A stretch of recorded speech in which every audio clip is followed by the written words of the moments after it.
കാനഡയിലെ വീടുകളെ സംബന്ധിച്ച് പലതരത്തിലുള്ള കമ്പാരിസൺ ആളുകൾ നടത്താറുണ്ട്. അങ്ങനെ നടത്തുന്ന ഒരു പ്രധാന കമ്പാരിസൺ ആണ് renting four life is A smart move എന്നുള്ള കാര്യം. നമ്മൾ ലോങ് പീരീഡിൽ നമ്മൾ റെന്റ് ചെയ്യുന്നതാണോ അതോ വീട് സ്വന്തമാക്കുന്നതാണോ നമുക്ക് ലാഭകരമായ കാര്യം എന്നുള്ളൊരു കമ്പാരിസൺ എപ്പോഴും ആളുകൾ നടത്താറുണ്ട്. വീടിന്റെ ഓണർഷിപ്പിനെ സംബന്ധിച്ച് പറയുകയാണെങ്കിൽ കാനഡയിൽ വീട് മേടിക്കുന്നത് എന്ന് പറയുന്നത് വളരെ എക്സ്പെൻസീവ് ആയിട്ടുള്ള ഒരു കാര്യമാണ്.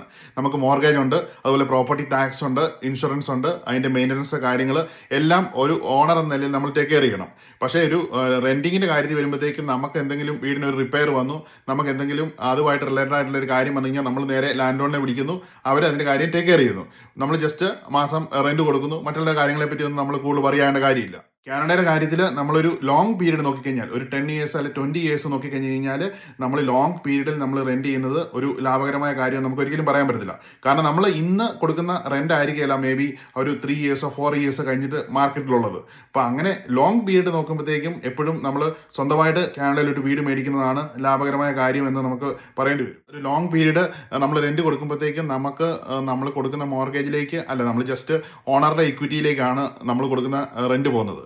പക്ഷെ നമ്മളൊരു സ്വന്തമായിട്ടൊരു സോളിഡ് ആയിട്ടുള്ള ഒരു അസറ്റ് കാനഡയിൽ നമ്മൾ സ്വന്തമാക്കുമ്പോഴത്തേക്കും നമ്മൾ അടയ്ക്കുന്ന മോർഗേജ് നമുക്കൊരു ഇക്വിറ്റി അവിടെ ഒരു ഫോം ആവുകയും നമുക്കൊരു ആ എമൗണ്ട് നമുക്ക് ഇക്വിറ്റി ലിവറേജ് ചെയ്ത് മറ്റു കാര്യങ്ങളിലേക്കൊക്കെ ഇൻവെസ്റ്റ്മെന്റോ അങ്ങനെയുള്ള കാര്യങ്ങളിലേക്കൊക്കെ ചെയ്യാൻ പറ്റുന്ന ഒരു സാധ്യത നമ്മൾ സ്വന്തമായിട്ട് കാനഡയിൽ വീട് മേടിക്കുമ്പോഴത്തേക്കും നടക്കും. പക്ഷെ നമ്മൾ ലോങ് പീരീഡ് ലൈഫ് ടൈമിൽ നമ്മൾ റെന്റ് ചെയ്യുമ്പോഴത്തേക്കും നമുക്ക് ആ വീട്ടിൽ ഒരു റിപ്പയർ നടത്താനോ അല്ലെങ്കിൽ ഒരു റിനോവേഷൻ നടത്താനോ ഒരു കസ്റ്റമൈസേഷൻ നടത്താനോ ഒന്നും നമുക്ക് ഒരു ടെനന്റ് എന്ന നിലയിൽ നമുക്ക് സാധ്യമായ കാര്യമല്ല.